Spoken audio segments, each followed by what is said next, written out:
Bonjour et bienvenue chez Brez Motorsport. Aujourd'hui, on va parler BMW et on va parler S54.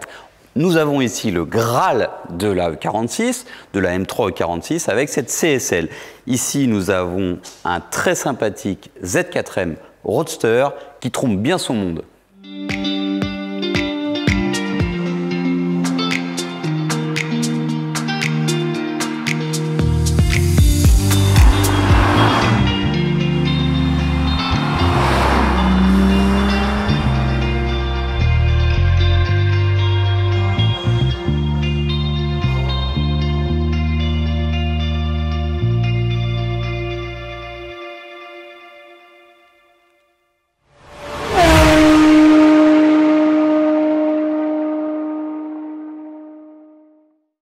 La CSL aussi d'ailleurs, puisque c'est une voiture assez sobre, élégante, c'est juste magique, hein, un objet très rare, très peu kilométré, en l'occurrence avec 39 000 km et plein de détails propres à ce modèle hein, qui se valait être l'ultime M3. Et en fait, vous la connaissez, cette voiture, elle est déjà passée pour une préparation et optimisation châssis. Vous pouvez aller voir la vidéo. Je voulais simplement parler de cette boîte à air. Et vous allez comprendre pourquoi. Vous retrouvez ici le même moteur S54 avec la même boîte à air. Ce n'est pas une pièce originale BMW. Vous pouvez retrouver et commander cet élément en carbone sur notre boutique en ligne de la marque Carbonius avec son nez spécifique sans le volet motorisé, puisque la M3 E46 CSL originale dispose d'un volet qui peut éviter les corps étrangers qui rentreraient là-dedans, puisque vous ne vous imaginez peut-être pas le diamètre de cette entrée de boîte à air, mais n'importe quel chat, par exemple, peut y passer la nuit. Donc c'est plutôt une bonne idée de l'obturer. Alors c'est assez compliqué à mettre en œuvre. Ce n'est pas le cas sur les pièces de seconde monte performance. Pour autant, la qualité y est. On reviendra sur cette prépa. Je voulais remercier le client. Cette voiture est juste de passage pour un entretien, une vidange, un service liquide de frein, 2-3 petites bricoles, mais c'est surtout une des voitures qui est chez Brez Motorsport depuis beaucoup d'années. Au moins 5 ans, si ce n'est plus. Un projet plus qu'abouti, vous allez le découvrir, et surtout un projet qui a démarré ensemble. On a été avec le client à Paris acheter cette voiture toute d'origine, ensuite a découlé tout un tas d'aventures. On y a fait les coussinettes bielles, le sauvetage avait été périlleux. Ensuite, on va vous montrer ce qu'on a fait sur cette voiture et on en est assez fiers puisque un Z4 comme ça, avec autant de belles pièces, ça court pas les rues.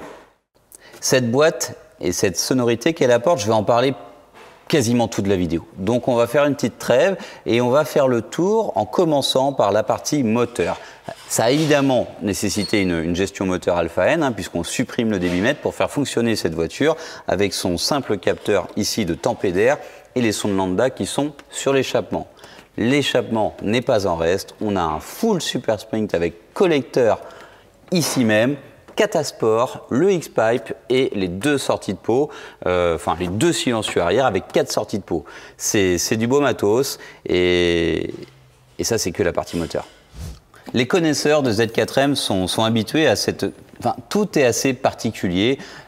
Quand on part du look extérieur, mais jusqu'à l'intérieur, c'est l'ambiance du Z. C'était déjà comme ça avec les Z3, mais ici, retrouver un compartiment moteur aussi dépouillé, je trouve ça sympa, ça fait vraiment épuré, et tant qu'à faire, on en a enlevé un petit peu. Ici était la pompe à air qui sert à réchauffer les catalyseurs. C'était moche, on l'a viré et on a bouché avec une petite plaque prévue à cet effet. Les barres anti-rapprochement d'origine sont ces 2 morceaux en acier. C'est pas très beau, mais ça fait le boulot. Ça a été accompagné d'une barre en carbone, puisque il faut que tout soit bien et parfait. La plus belle barre de chez Vichers est en place. Cette boîte à air prend un petit peu d'air en bas sur une M3 E46. Ici, c'est pas le cas, hein, c'est une adaptation. Le moteur elle-même, donc la boîte se monte, mais il faut couper un petit peu le bas. Pour situer et pour se rendre compte de tout l'air qui est engouffré, alors bon, j'ai pas des bras énormes, mais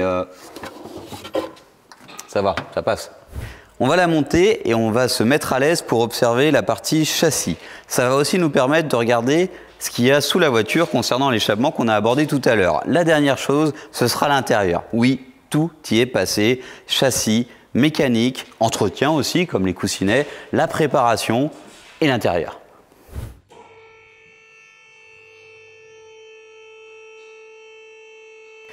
On fait les choses un petit peu dans le désordre, mais je passe devant ces magnifiques jantes et je me dis, bah ouais, faut en parler. Faut en parler puisque ça pourrait être des répliques CSL, ça ferait le boulot.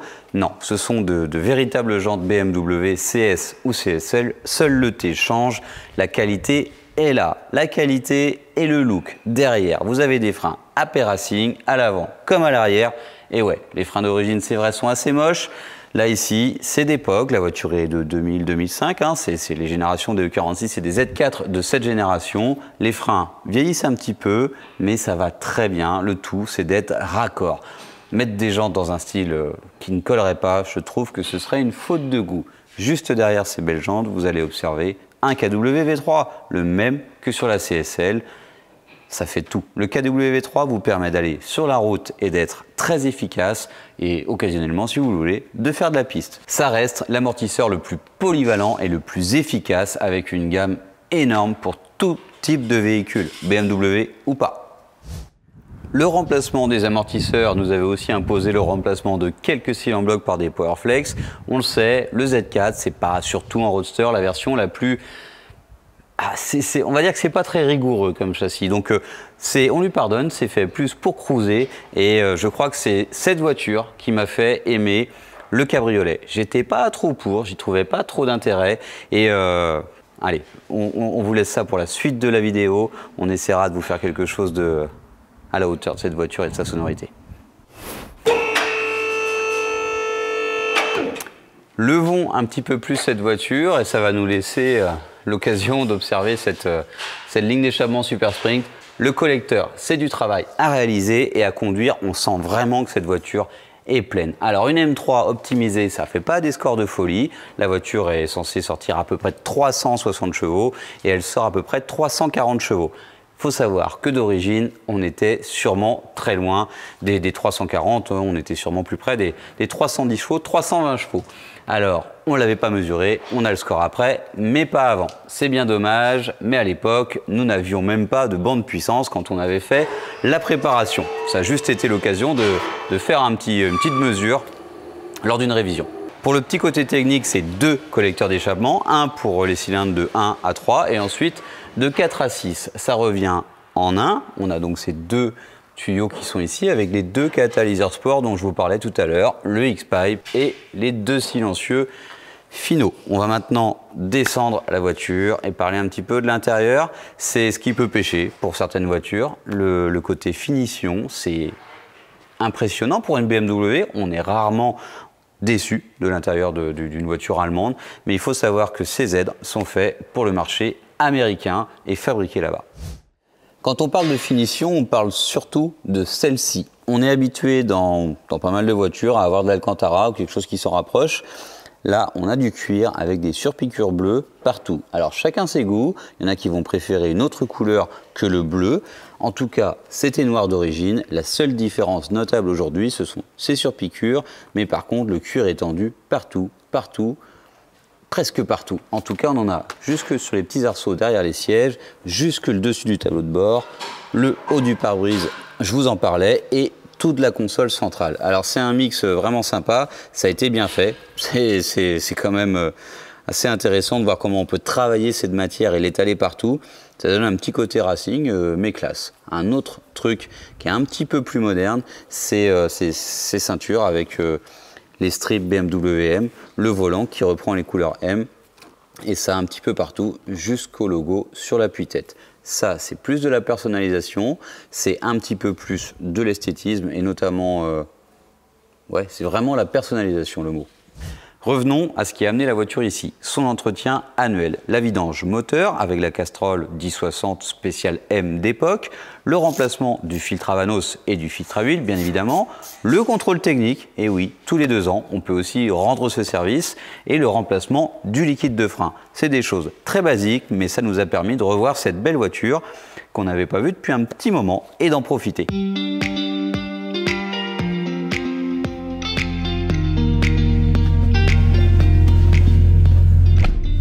Révision terminée. Je résume un petit peu, très basique, le service liquide de frein, on remplace par du RBF 600 puisque c'est un petit peu plus performant et ça va avec le kit gros frein.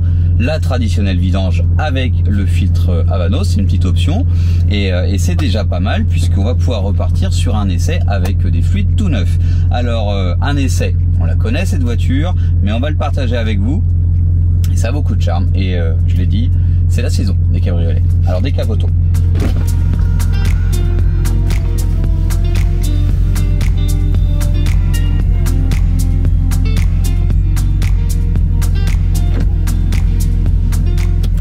L'avantage des cabriolets modernes, même si cette voiture a bientôt 20 ans, c'est que ça va quand même assez vite, c'est très pratique. Le côté électrique de la capote avec aucun déverrouillage, contrairement au petit Boxster qu'on avait avant, rend les choses très simples d'utilisation. On parle de l'âge de la voiture et c'est ce qui est intéressant et qui donne autant de charme à CE46 et Z4, c'est qu'il y a peu d'options. Il y a un écran que j'ai même pas eu l'idée d'ouvrir et qui se lève, qu'on peut laisser fermer. Donc en fait, si ça devient un petit peu obsolète, on s'en fiche, on ne le voit même plus. Et puis suivant le nombre d'options qu'on avait à l'achat, c'est pas non plus foufou. On a les feux auto, on a 2-3 bricoles, mais ça vieillit bien, donc pas de souci. Et c'est quand même intéressant d'avoir un véhicule qui vieillit plutôt bien. Le côté option, vous le savez, ce n'est pas le côté que je vais mettre le plus en avant. On a la radio, on a tout ce qu'il faut pour écouter la musique, c'est très bien. On a un écran qui nous permet de faire 2-3 babioles que je vais même pas aller vérifier. Mais par contre, on a les sièges chauffants, on a le DSC pour l'anti-patinage. C'est quand même sympa d'avoir cette option quand il pleut par exemple, mais aussi le volant multifonction et plein d'autres petits trucs. Les autres choses qui aident à faire en sorte que ce Z4 vieillit très bien, c'est beaucoup de pièces neuves, puisque les amortisseurs, les freins et toutes les pièces performance sont neuves. L'entretien, on n'a pas lésiné non plus, et ça rend la voiture extrêmement agréable. Je répète, 167 000 km, et maintenant, on va peut-être aborder, avant d'essayer vraiment cette voiture et vous faire entendre le son, vous entendez déjà sans doute l'échappement, mais on va énumérer ces pièces et peut-être budgétiser. Alors c'est pas facile de vous donner les choses à l'euro près puisque tout augmente de manière très importante, mais on a quand même deux évolutions qui touchent ce Z3 mais également beaucoup d'autres BMW et surtout les M3 46, la boîte à air CSL. Si on choisit cette option la plus intéressante en termes de qualité et de finition avec la marque Carbonus, c'est assez cher, mais on s'est rendu compte en allant chercher de la pièce pour l'autre BMW qui en est équipé, mais d'origine cette fois la CSL, qui était au garage pendant la révision, les prix ont doublé. Une boîte à air carbone chez BMW valait à peu près 5 000 € il y a quelques années. Aujourd'hui, on frôle presque les 10 000 €. Alors, on n'a pas tout à fait budgétisé, mais on a additionné les pièces comme ça de tête. L'entrée de la boîte à air avec le volet, la partie suivante qui permet de guider tout cet air vers les papillons et filtres à air, plus le gros boîtier complet. Et là, en fait, ça devient assez intéressant d'aborder le côté Carbonus puisque c'est de la qualité. Donc, ça se paye cette qualité, mais on est à beaucoup moins que ça puisqu'on est à peu près à 2 000 €.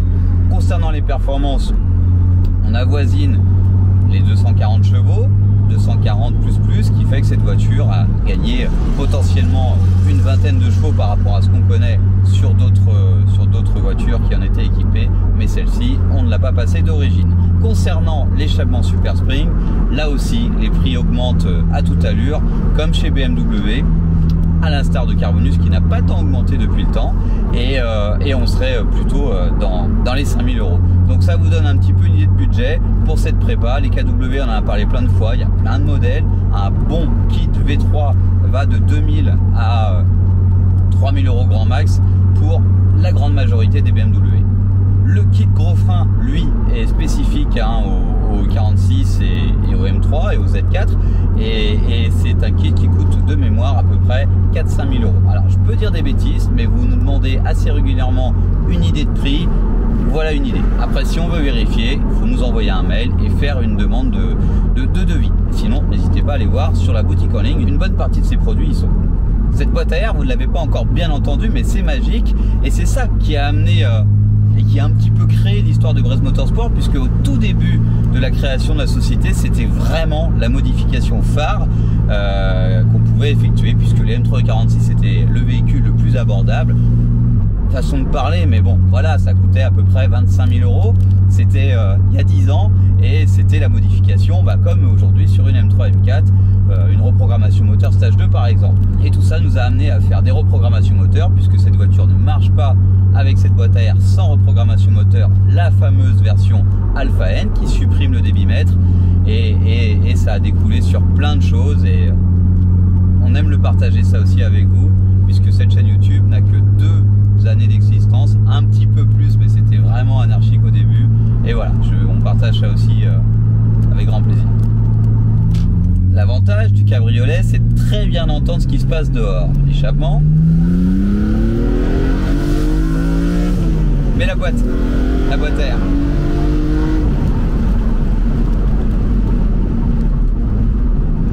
On a fait 2 et 3. 2 et 3, ça nous a permis d'aller prendre 5-6 000 tours, et on entend le bruit de l'air qui fait résonner ce carbone sous le capot, et c'est ça qui est magique. De l'extérieur, c'est quelque chose également, puisqu'on se rend compte que cette voiture surprend les gens quand elle arrive vers eux. Et ça, c'est vraiment propre aux modifications d'admission, puisque l'échappement, on va dire que c'est plus quand la voiture passe, pas quand elle vient. Et c'est surprenant, et ce bruit est également assez peu commun aux voitures, puisqu'il faut avoir une admission spécifique pour faire cette sonorité. Et sur un M3 V8, il faut monter un plénum carbone, mais c'est pas pareil. C'est quasiment la même chose, et j'espère qu'on aura l'occasion de vous faire une vidéo sur cette modification. Mais allez, on compare et on en reparlera à ce moment-là. Revenons à cette Z4, à ce Z4, voiture ou roadster, on ne sait pas trop si c'est féminin ou un roadster. Un roadster. On va dire que c'est masculin. Et il n'y a pas d'inconvénient dans l'installation de la boîte CSL. On consomme très peu, c'est des voitures de toute façon qui sont très raisonnables en consommation de carburant, et bah voilà, parfois on parle de ratés, de creux. Avec la bonne gestion, aucun inconvénient, comme à chaud tout comme à froid, ça va super bien. Les avantages au niveau des performances, je vous ai dit, une vingtaine de chevaux, ça dépend un petit peu des voitures, faudrait qu'on refasse des mesures. C'est pas non plus tous les jours qu'on fait ce genre de modification, ça passe par la boutique de vente de pièces, et au garage, ça fait un petit peu plus longtemps qu'on n'a pas fait ce genre de projet. Ça reviendra certainement, on le partagera également avec vous. Essayons de trouver un spot pour vous faire entendre cette voiture.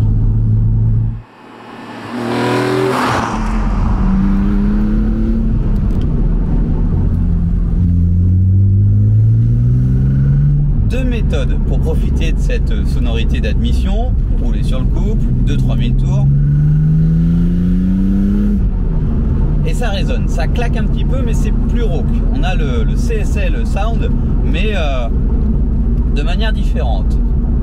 3000 tours, c'est peu pour une M3 E46 ou un Z4M. Je mélange les deux, mais c'est pas grave, c'est le même moteur.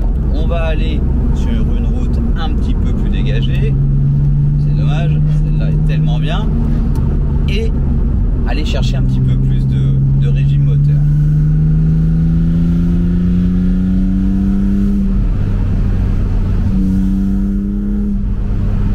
Nous n'avons pas encore dépassé 4000 tours. Et déjà, la magie et le charme opèrent. Une chose notable, c'est qu'on sent que la voiture est bien pleine, tout comme une CSL. Il y a un petit mystère là-dedans que les autres n'ont pas. Au-delà de la sonorité, la voiture devient plus pleine, plus performante globalement. Marche plus fort, tout simplement. Deuxième. 6000 tours. Et déjà à 6000, on est bien. On est bien, et on n'oublie pas le châssis. La voiture est dynamique. On sait que c'est pas la voiture la plus rigoureuse du fait qu'on n'a pas de toit et du coup moins de rigidité. Mais c'est quand même cool.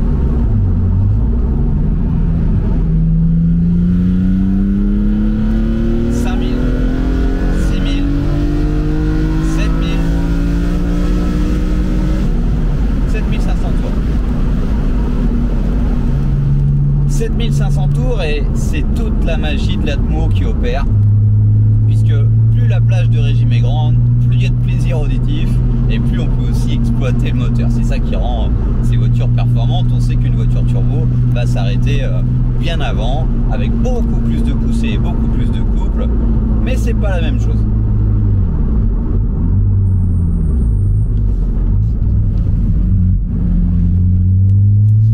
Ce qui est bien avec cette voiture très aboutie, c'est qu'on peut s'amuser, faire autant de kilomètres qu'on veut, en se disant que c'est pas fait pour à la base, puisque c'est plutôt un cabriolet plaisir et balade, sportive et dynamique si on veut, et bien on peut la rendre ultra dynamique parce qu'on a des freins, et on n'est pas prêt d'arriver au bout, et en plus de ça, on a du châssis via les amortisseurs.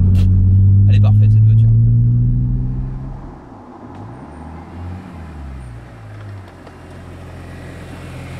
Je fais une petite pause pour vous parler de ces caches qui sont... alors c'est pas une option puisque c'est des gens qui fabriquent ça juste parce qu'il y a une petite demande. Et ça cache le mécanisme de capote. Alors on a un trou béant qui est juste ici, qui se retrouve joliment et proprement bouché. Et c'est beaucoup plus chouette. On parle beaucoup d'admission, mais n'oublions pas l'échappement. Vous allez le voir, c'est plutôt sourd, rien à voir avec une CSL qui est très métallique.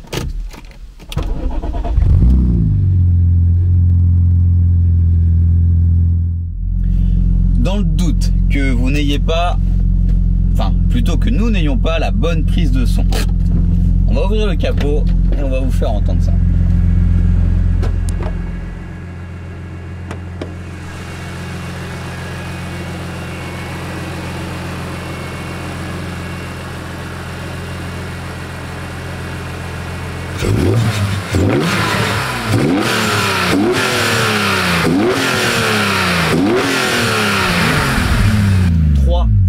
Tours. Ce petit écran, on va vous en faire la démonstration et ça rappelle quand même pas mal de souvenirs et quand même on est loin de ce qui se fait actuellement. Le GPS, je pense qu'il fonctionne, pas trop d'intérêt. Un kit main libre, c'est toujours pratique, hein. On est dans une BM, il y a quand même pas mal d'options. Et ce qui est plutôt cool, c'est d'avoir encore quelques petits réglages. Ça donne un accès plutôt simple et efficace sur des trucs qui peuvent servir assez facilement, notamment l'heure, etc. Même si c'est très basique. On le referme et on n'en parle plus.